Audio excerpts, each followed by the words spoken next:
Have you ever looked at someone across the kitchen table and realized you never really knew them? That was me, sitting across from Andrea, my wife of 5 years, in our quiet 2-story home outside Austin. Morning light came in soft through the blinds. She was slicing a grapefruit like it was any other Tuesday. Calm, unbothered. The same hands that used to smooth my collar before work now wore rings I hadn't bought her. She was humming something Fleetwood Mac, maybe, like she had no clue she'd already left me behind. We met because of my mother. I was 37 and too focused on work to date. Senior accountant for Samuel Lopez, a private investor with serious money and more dangerous friends. My life was numbers, balance sheets, quiet power in the background. My mom introduced Andrea as a real woman. Warm, soft-spoken, Southern manners. Not loud, not vain, not chasing social media clout. I married her within a year. She moved into my house. I let her quit her receptionist job. She said she wanted to be a homemaker, take care of me, build a life. No kids yet. She wanted to wait. I agreed. Figured we had time. Turns out I was the only one building anything. First, Andrea made the house feel alive. Flowers in the entryway. Music was playing low when I came home. My shirts ironed without asking. We'd have slow dinners with wine and old movies. For a while, I thought I'd hit the damn jackpot. Then came the neighborhood wives. I'd come home and find them sprawled out on our patio. Midday wine, designer sunglasses, talking trash about their husbands. Bitter laughter. Stories about sleeping with trainers or flirting with bartenders to feel alive again. I didn't like the way they looked at me, like I was some museum piece, reliable, boring, predictable. Andrea started talking like them, dressing like them, saying things like, "You wouldn't understand, David. It's a woman thing." I understood plenty. I saw the shift. It was in the way she rolled her eyes when I talked about work. The way she stopped greeting me at the door. The way her phone never left her hand. I asked her once, calmly, if those women were good for her. She laughed in my face. "What, you want me to stay home barefoot and grateful?" I didn't respond. There's no use arguing with someone who's already packed their mind and left. That night, I walked out onto the back porch with a bottle of bourbon, sat in the dark and listened to the crickets hum behind the silence in our home. I'd built everything with discipline and control. My work, my reputation, my home. But even steel rusts if you leave it unattended long enough. She came outside, barefoot, holding her wine. Said, "You've been quiet lately." I just stared at her. She sipped her drink and said, "Maybe you should talk to someone. You hold everything in too much." I almost laughed. Me? I was holding this house together with duct tape and loyalty, and she thought I needed therapy.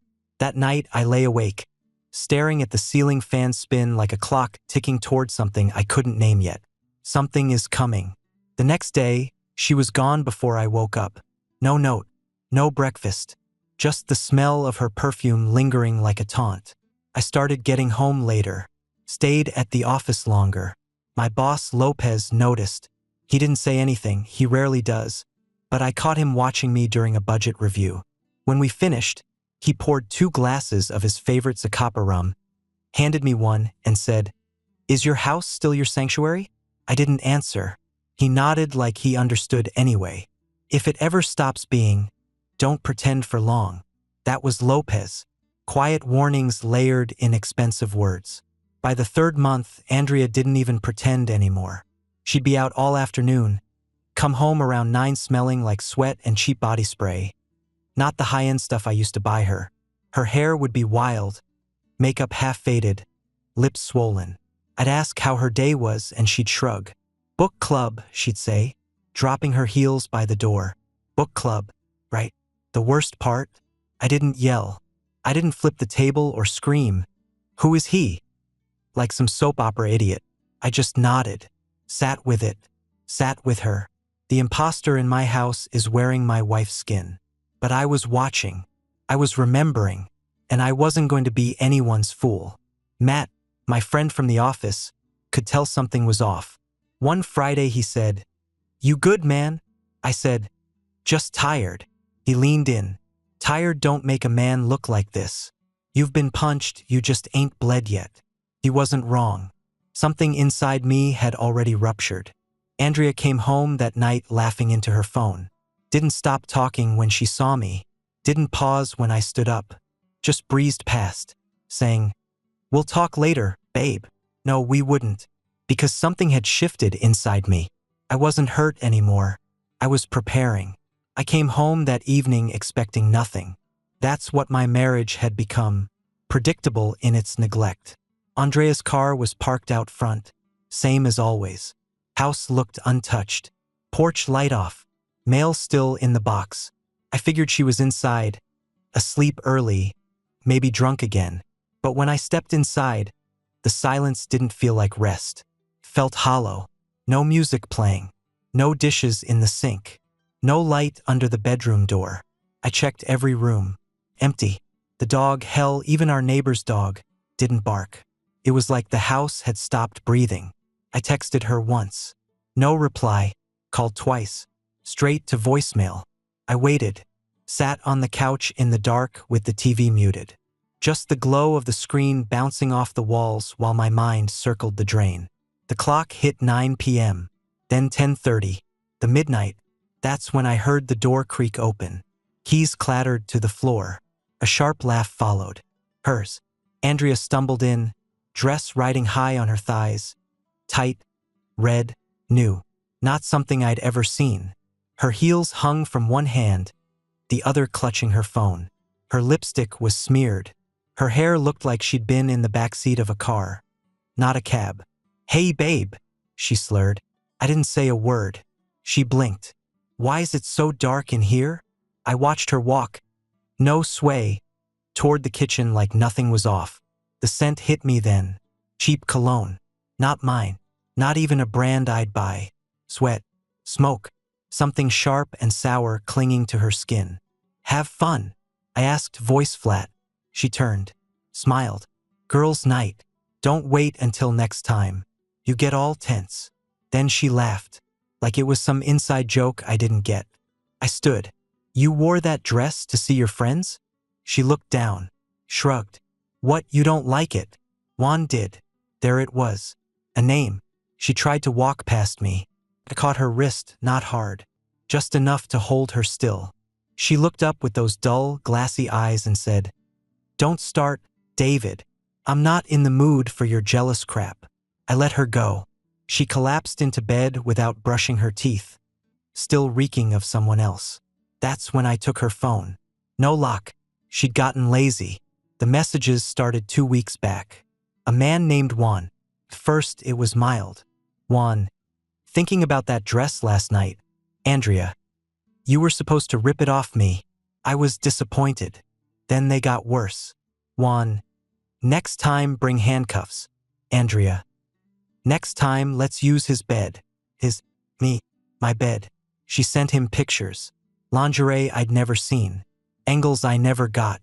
Comments about my routines, when I worked, when I slept, how long I showered. She made me a joke, not just a cuckold. Prop in their game. Somewhere around 2 a.m., I set the phone down. Didn't throw it. Didn't scream. Just placed it on the nightstand and sat on the edge of the bed, back straight, staring into the dark. Andrea snored behind me, tangled in sheets like a satisfied animal. I clenched my fists until the bones popped. Counted seconds in my head like I was back in the old days. For counts, inhale. Hold. For counts, exhale. That's what they teach you when rage threatens to take the wheel. I breathed. Again. Again. I didn't touch her. Didn't wake her up with the truth. I needed to think. And I needed to see what kind of man I still was. The next morning, she padded into the kitchen in my old t-shirt, barefoot, yawning like nothing had happened. "Coffee?" she asked, casual as hell. I looked up from the table and said, "Call Juan. Maybe he'll bring you a cup." She stopped, just for a second. Then she smirked. "Oh, you went through my phone?" she said, pouring herself a cup anyway. "Cute." I didn't answer. She leaned against the counter, sipping slowly. "You think you're the first husband to find out? Grow up, David. Maybe if you'd paid more attention to me." I stood up. She didn't flinch. You don't get to rewrite this, I said. She walked past me, flicking my shoulder with her nail. Here's the truth. You treat me like a princess or I'll make your life hell. Your choice. That's when I smiled for the first time in weeks. Be out by 5. She turned. Excuse me? You heard me. 5. Pack whatever fits in your car. The rest gets trashed. You're bluffing. No, Andrea. I'm done. She stared at me, trying to decide if I meant it. She thought I was still the calm accountant who wouldn't risk his comfort. But she didn't know what Matt said to me at work. She didn't know the door I was about to reopen. By 6 p.m., she was still there. So was Juan. But that's another story. The next morning, she waltzed into the kitchen like nothing had happened. Same t-shirt of mine she liked to sleep in. No makeup. Hair pulled into a lazy bun. She moved with the confidence of a woman who thought she still held all the cards. She opened the cabinet, grabbed a mug, and turned to me with a sleepy smile. Coffee? I didn't even look up from the table. Ask Juan to make it. Silence. Not the kind that's confused. The kind that says, oh, so it's come to this. She placed the mug down gently, like she didn't want it to break. Then she leaned against the counter and crossed her arms. You really went through my phone? I looked her in the eyes. Midnight, red dress, cheap motel cologne. It wasn't hard to connect the dots. She snorted. You're acting like a victim. Maybe if you weren't so cold, so focused on your job. I stood up. She didn't flinch. I walked over and stood across from her, letting the weight of silence speak for me. You crossed a line, I said, calm as steel. And you didn't just cross it. You set fire to it. She laughed. Please, you think you're so righteous. You think being quiet makes you strong. You're just weak, David. A coward with spreadsheets and a boring life. I didn't move. I gave you everything, I said. A home, loyalty, peace. You took all that and decided it wasn't enough. She rolled her eyes. Spare me the speech. You want to fight, fine. But let me make something clear. If you come after me, I'll make sure you regret it. I'll tell people you abused me. I'll go after your job, your house, hell. I'll even tell your precious boss that you've been hiding income from the IRS. How about that? There it was. Not just betrayal. A threat. She thought she could weaponize my life against me. Thought I'd back down. Though I was still the calm accountant who played by the rules. I took a breath. You've got until 5 p.m. to get out of my house, I said. Whatever's left behind, I'll burn. She stepped forward. You think you're the only one with friends, David? Juan's not just some side piece. He knows people. You want to go down this road, you better be ready for what comes next. I didn't blink. I'm not afraid of Juan. Maybe you should be, she said, smiling coldly. You're not as untouchable as you think. I didn't slam the door when I left. Didn't punch a wall. Didn't scream. Just grabbed my jacket and keys, got in my truck, and drove to work. Lopez's building sat at the edge of downtown. Black glass, white stone, no signage. From the outside, it looked like just another finance office. Inside, you knew better. Money flowed through that place like blood through veins, and Lopez was the heart. I walked in, nodded to the receptionist, and took the elevator to the top floor. It was early, maybe 7:45. Most of the suits weren't in yet, but Matt was. He always was. He stood at the coffee bar, pouring his second cup. You look like hell, he said without turning around. I joined him. Andrea's been cheating on me. With a guy named Juan. Matt nodded slowly. You tell her to leave? Told her to be gone by 5. He handed me the coffee. Are you armed? I raised an eyebrow. Not lately. He leaned in. That was a mistake. Then he looked me square in the eye. Want me to handle it? I paused. What does that mean? It means, he said quietly, that if you give me the word, I'll make sure this ends before it gets worse. I studied his face. Matt wasn't like the others in the office. He wasn't just a numbers guy. He'd done time in the military special operations, some things he never talked about. I once saw him disarm a belligerent client in the lobby with nothing but a clipboard and a glare. Are you serious? I asked. He didn't answer. just sipped his coffee and looked out the window. I didn't say yes, but I didn't say no either. He nodded like he'd heard me anyway. Later that afternoon, I walked into Lopez's office for a routine report. He sat behind his desk, jacket off, sleeves rolled up. He didn't say a word when I entered. I laid the documents on his desk. Quarterlies are clean. Revenue's up. He flipped through the pages, then looked up. You look different today. I didn't respond. He leaned back in his chair. Is your house still your sanctuary? I met his eyes. Not anymore. He gave a slow nod. Good, he said. It's time you remembered who you are. The sun was still high when I pulled into the driveway, just past 4. I expected her to still be there. Maybe loading up her car, maybe giving me one last look over her shoulder before slinking off into whatever gutter Juan dragged her through. But something was off. The porch light was on, in the middle of the afternoon, and the front door was cracked open. I stepped out of the truck and let my hand hover near my belt. Not for my wallet, not for my phone, for instinct, the kind I hadn't needed in years. The kind I buried the day I put on a collared shirt and told Lopez I was done being his shadow. The moment I stepped inside, it was quiet, too quiet. The air had that stillness that only comes before pain. Then I saw him, Juan, tall, young, smug, leaning against my kitchen island like he owned the place. 1 gold chain, 2 crooked teeth, sleeves rolled up like he'd just washed the blood off his hands. Which, as it turned out, wasn't far from the truth. He smiled. Hey man, he said. Heard you've been talking big. I didn't get a chance to respond. Pipe caught the back of my head. Then another to the ribs. The floor rushed up fast. My knees hit tile. Fist met jaw. Another kick to the gut. I was outnumbered. 2, maybe 3 of them. No words. Just fists. Just boots. Just punishment. They didn't want me dead. Not yet. They wanted me broken. I came into my own dining room, duct taped to a chair. Arms behind me, chest burning, nose bleeding, head pounding. Andrea sat across from me, in my chair, the one I used to read in every night while she made tea and lit candles like a goddamn commercial. Now she was half-dressed, wearing nothing but one of Juan's shirts and a smirk I didn't recognize. Her hair was wild. Her lipstick is fresh.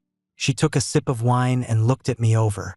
Didn't expect you to come home early, she said. I tried to speak, but my jaw screamed. Juan came up behind her, his hand resting on her shoulder like she was property he'd just acquired. Andrea leaned forward. You still think you're in control, David? She stood and walked toward me, slow and deliberate. You built this little life. The house, the job, the nice guy mask.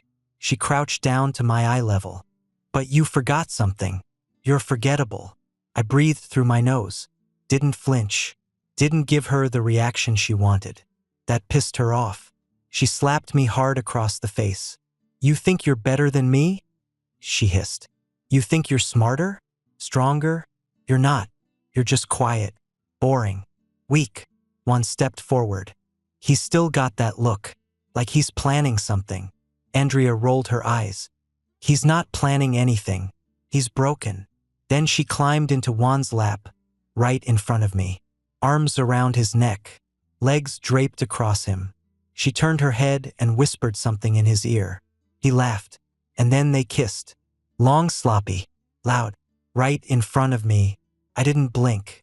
So Andrea pulled away and looked me dead in the eye. You're going to watch, David, she said. You're going to sit there and understand what you lost. She kissed Juan again. I didn't react. Juan stood up, shoved the chair over with me in it. My ribs screamed on impact. He kicked me once, twice, then again. Andrea didn't stop him. When I blacked out, it was to the sound of their laughter. Darkness, then cold, then pain. I didn't know how long I was out. Minutes, hours, didn't matter. When I came to again, I was in the back of my own truck. Still bound. Blood caked on my cheek. My shirt is torn. A note taped to my chest. Couldn't read it in the dark. Then I felt the bump of gravel under me. Heard the brakes squeal. The door slammed. Then nothing. They dragged me out and dumped me like trash. A shovel hit dirt nearby. voices, laughing, then tires peeling off into the distance. I was alone, and the last thing I heard was Andrea's voice in my memory. "You're forgettable." I woke up in dirt. Not metaphorical dirt. Real dirt. Dry, loose, Texas soil in my mouth, packed in my ears, caked into every cut across my ribs and scalp. I was face down, blood-crusted, half-naked, and barely breathing. The night was black, the air dry and still. Coyotes howled in the distance. I couldn't move at first, couldn't even cough. My ribs screamed every time I tried to breathe. Then the realization hit. They'd buried me, or tried to.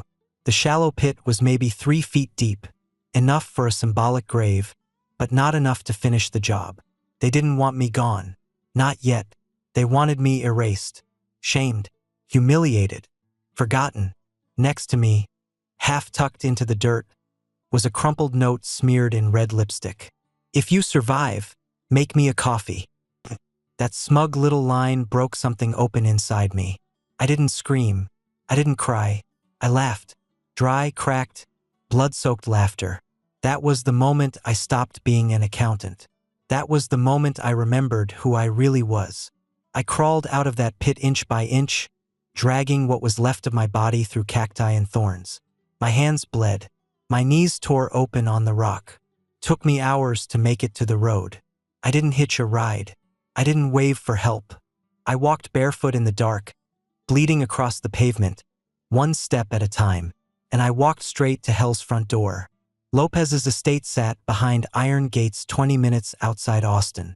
His guards spotted me before I reached the main entrance, but they didn't raise their weapons. They recognized me.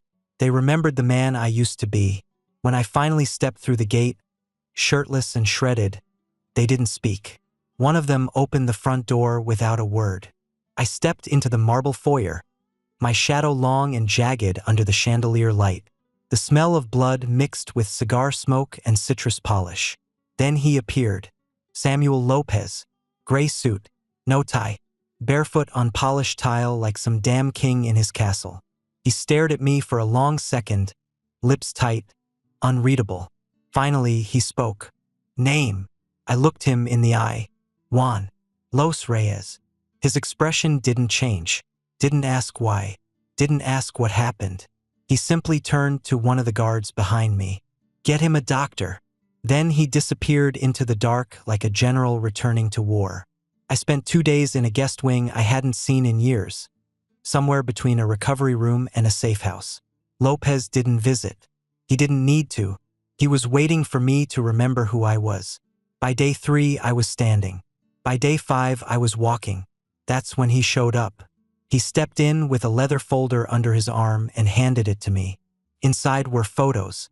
Juan, Andrea, their movements, routines, habits. House in Los Reyes, owned by Juan's cousin. Cartel money, small-time stuff, but reckless, Lopez said. I nodded once. He pulled a chair, sat across from me, and lit a cigar. Took one long draw before he asked the only question that mattered. "What kind of death do you want?" I didn't even blink. Slow and painful. He nodded like a man approving a business merger. Then he reached into his coat and handed me something. A knife. Not just any knife. My knife. The same one I gave him 13 years ago when I left his service. A custom carbon steel blade, handle worn smooth with use. I carved names into bone with that blade. Closed debts. Protected men who respected strength. It was a symbol of who I used to be, and now who I was again. "Welcome back," Lopez said. While I healed, Lopez's network went to work. Names disappeared. Trucks were found in ditches. Doors open. Blood on the seats. No bodies. Warnings spread fast in the Los Reyes neighborhood. Men whispered my name in corners. Mothers pulled their sons off street corners when they heard I was alive. Andrea didn't know any of this. She still thought she'd won. Still thought I was just some beaten man who vanished into the desert. She didn't realize I was a ghost walking in her shadow now. And ghosts don't forgive. They haunt. The first time I killed a man, I was 23. His name doesn't matter anymore. What matters is that I didn't flinch. I didn't hesitate. And afterward, I didn't drink, cry, or pray. I cleaned the blade and went to sleep. That part of me had been asleep for years, tamed, hidden behind spreadsheets and polite conversations. But Andrea and Juan had dug it up with their bare hands. And now they were going to wish they'd left it buried. Lopez didn't ask questions after I gave him Juan's name. He never needed details. Men like him worked in outcomes. His people tracked Andrea and Juan like predators. Phones tapped, accounts followed, safe houses scoped out. It didn't take long to find them. They were hiding in a cousin's compound near the border, thinking they were safe behind blood ties and rusted gates. They weren't. Not from me. As the days passed and I healed, I moved differently, quieter, sharper. The house staff saw it. The guards gave me space. Even Lopez watched with that look. Half amusement, half respect. One morning, he joined me on the veranda. He lit a cigar and handed me one without asking. I took it, lit it, and waited. "Are you ready?" he asked. I nodded. "You're not just going to kill him, are you?" he asked, smoke curling from his mouth like a serpent. "No," I said. "I want him to feel everything I did. And I want her to watch." Lopez smiled. "Thought so." He handed me a folder, photos, maps, routines. Juan had been moving drugs again. Andrea had taken over his social media, posting filtered selfies in sweatpants, playing victim. "Taking time to heal," her caption read. #self-care. I nearly laughed. A week later, one of Juan's suppliers went missing. Then a courier turned up in pieces outside a nightclub. The messages were being delivered, loud and quiet at once. Andrea started to panic. Changed her number. Switched hotels. Hired a bodyguard. None of it mattered. My shadow had already fallen over them. I sat down with Lopez again in his library the night before the hunt. He handed me the knife. Same blade. Same weight. Familiar as a handshake. "Are you sure this is the way?" he asked. "I don't want justice," I said. "I want a memory." He nodded, the firelight catching the edge of his glass. "When you're done, bury them deep. Not for the police, for the silence." Then he leaned in. "And David," I met his eyes. "You don't come back from this." "I never left," I said. The next morning we moved. 2 SUVs. 3 men I trusted from the old days. No flashy weapons, no street war nonsense. Just clean, disciplined efficiency. We rolled into Los Reyes like smoke. Unseen, quiet, already everywhere before they realized it. Andrea and Juan tried to run. Of course they did. But fear slows you down. They were halfway to the interstate when we forced them off the road. SUV tires popped. The car spun, hit a ditch, and stalled out. They bailed, running into the brush. But my men were faster. We begged them. Alive. Bound. Andrea fought. Screamed. Threatened. One cried. They didn't know where they were going. Only that the silence that followed the capture was far worse than the violence. We brought them to one of Lopez's old cartel compounds. Concrete walls, metal doors, no neighbors for 20 miles. No windows, just one long room lit by a single bulb, and the dirt floor where ghosts came to settle debts. Andrea was dumped to the left, Juan to the right, both with bags still on their heads. Lopez walked in wearing all black, crisp and elegant. He looked them over like a disappointed father. Then he turned to me. "Do you know who Diego is?" he asked. Andrea lifted her head. "What?"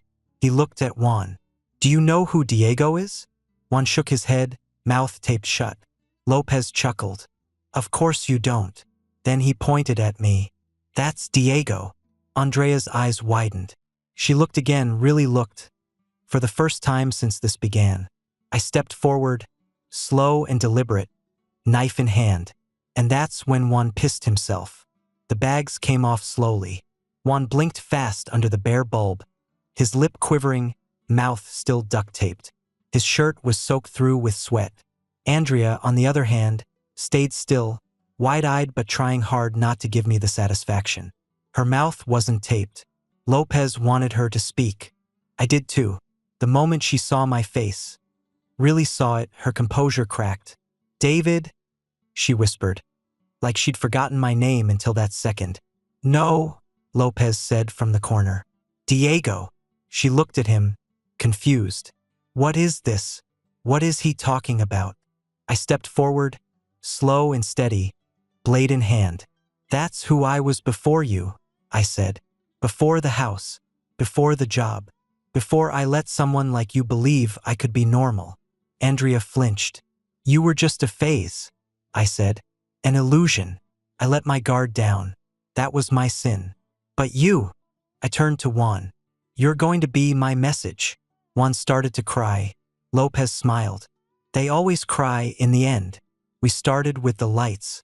Cut them one by one until only the bulb over one flickered. Every snap of the switch was like a hammer to his nerves. Andrea begged, first for mercy, then for understanding. I ignored every word. You made me watch, I said to her. Now it's your turn. I turned to Juan. Get up. He didn't move. I nodded to one of Lopez's men. A sharp crack rang out, a baton across Juan's knee. He howled through the tape, folding forward. I yanked him to his feet. Now we're even. Andrea screamed, David, stop, please. He made me. I slammed the chair in front of her with one hand. He didn't make you do anything. You sent the texts. You laughed. You watched him beat me. You helped him bury me. She shut her mouth just like that. She finally got it. I dragged Juan to the far wall, concrete, cracked, rusted hooks from a time long before us. Bound his hands above his head. Took my time. He whimpered like an animal. I cleaned the blade slowly on a towel.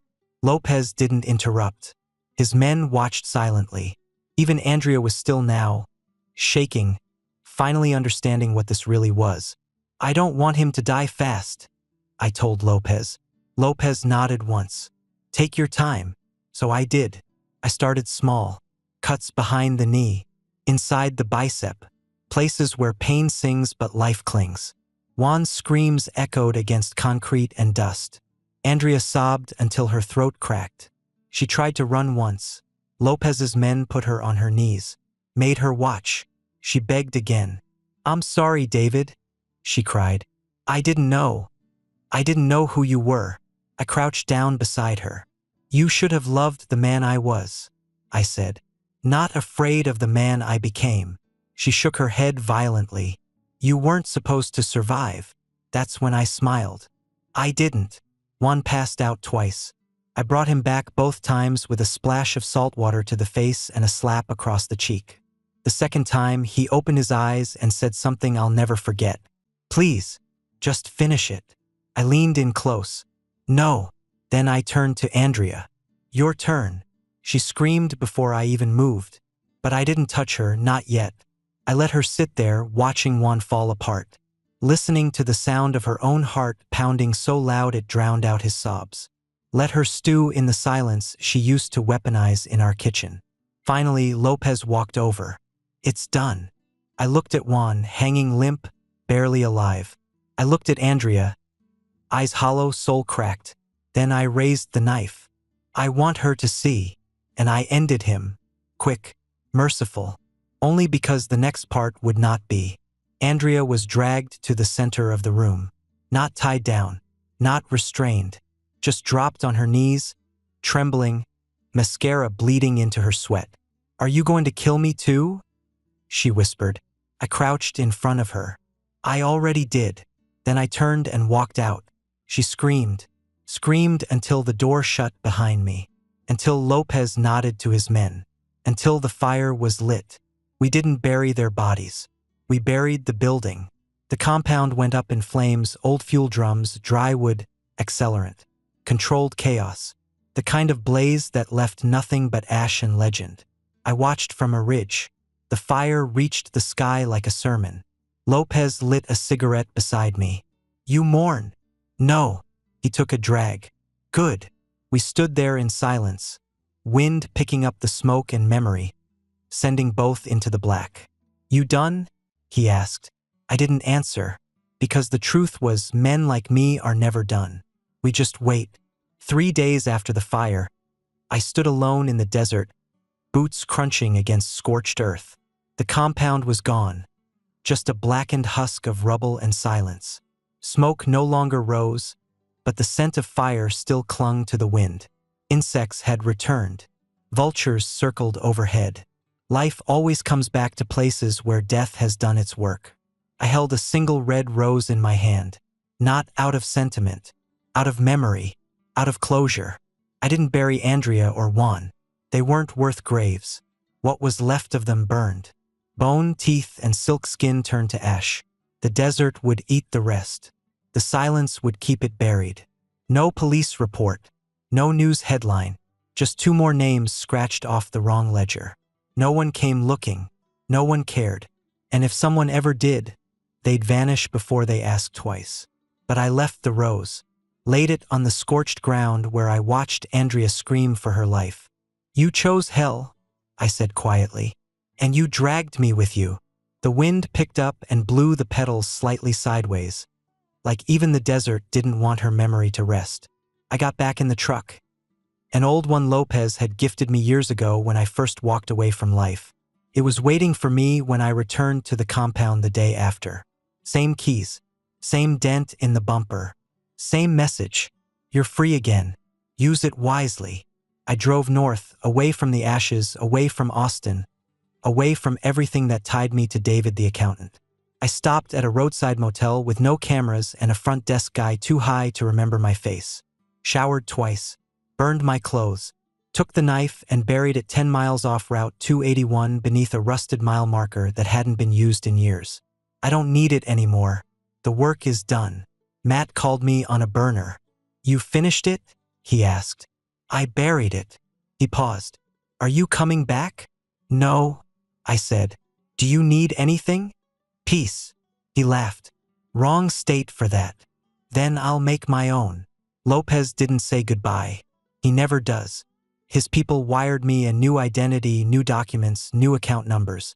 Clean as bleach, just like before. He included a note in the envelope. "Some of us were made for numbers. Others were made for silence. You were made for both." That was his way of saying I'd earned my place again. But I wasn't going back to that world. I wasn't Diego anymore, and I damn sure wasn't David. I was whoever the silence let me be next. Somewhere outside Santa Fe, I bought a piece of land, just a few acres, a small cabin, no Wi-Fi, no neighbors within shouting distance. I spend my mornings chopping wood, fixing fences, watching the sun rise like it owes me something. Most nights, I sit on the porch with a cup of black coffee and let the silence breathe around me. No pictures on the wall, no news on the radio, no lies in my bed. I don't miss her, not the version I buried. But sometimes, when the wind kicks up, I hear her voice, that sweet drawl from the early days, the one that used to call me home. I let it fade, just like she did. I leave a rose every year, same day, same patch of scorched earth. Not for her, for me, to remember what happens when a man forgets what he's capable of.